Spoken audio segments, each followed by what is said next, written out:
Magandang umaga po sa lahat. Ako po si Jericho mula sa Samahan ng Progresibong Kabataan. Ngayon, tulad nga ng sinabi ng ating mga kasama, mula pa lang October 17, 28,000 lampas pa ang pinatay ng mga Palestino. Lampas 10,000 rito ay mga kabataan. Pero patuloy po na pinapagalandakan ng Israel, patuloy na pinapagalandakan ng US na ang nangyayaring ito ay laban nila kontra sa terorismo. Terorismo bang masasabi itong paglaban itong mga Palestino na mula pa hindi lang noong 1948, hindi lang 1947, kundi mula pa noong simula ng 19th century ay pinapalayas na sa kanilang lupain. Hindi lang sa pamamagitan ng mga kasunduan, no, tulad ng Balfour Declaration ng 1917, kung saan ang British government ay pinamigay yung Palestino, yung Palestine, na hindi naman niya pag-aari sa mga Hudyo sa buong daigdig. Na dito, ito yung inyong national home. Dito kayo tumiran lahat. Mula pa po nung mga panahon na yon ay patuloy na itong genocide na ito, patuloy na yung pagpatay sa mga Palestino, pagpapalaya sa kanila, at itong mga kabi-kabilang massacre. Pero mula pa noon, sinasabi lang, nilalabanan nila itong terorismo na ito.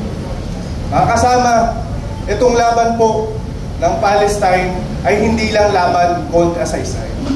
Kung babalikan natin, bago pa maging presidente si Joe Biden, sinabi niya, itong pondo, itong mga armas na nilalaan natin ng US para sa Israel, para sa pagpatay niya sa mga Palestino, ay sobrang sulit para sa kanyang bansa.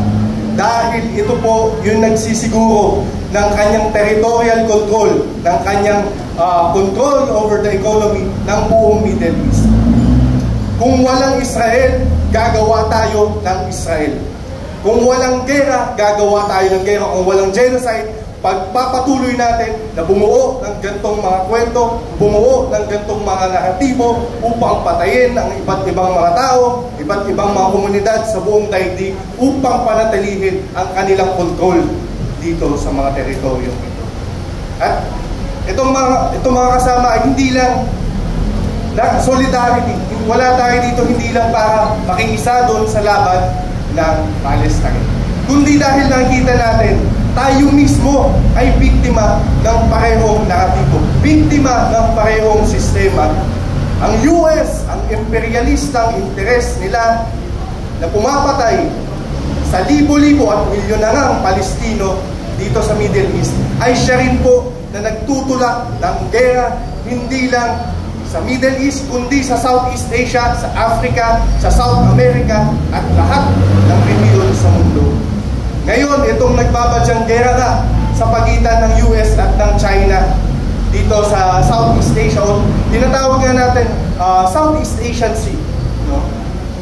Hindi lang fuel ng interest ng China, hindi lang fuel ng kagustuhan natin ng independence, no?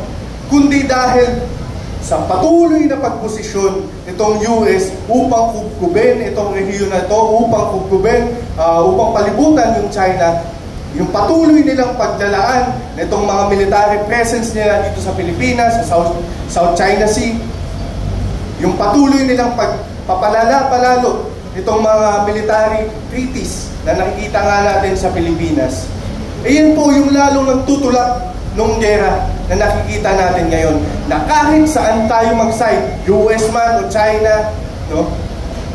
Tayong mga ordinaryong Pilipino, tayo yung biktima rin. Hindi tayo yung mananalo at patuloy na tayong mga ordinaryo yung mamamatay. Kung paano nagkakaroon tayo ng solidarity, paano nakikiisa tayo sa laban ng Palestine para sa kanyang kalayaan, ay patuloy tayong lumalaban para sa kalayaan ng buong daigdig mula sa interes ng imperialistang tubo, ng imperialistang US at ng lahat ng imperialistang mga bansa. Kung paano natin sinasabi na from the river to the sea, Palestine will be free, ang isinisigaw din po natin from Palestine to the Philippines. Stop the US war machine.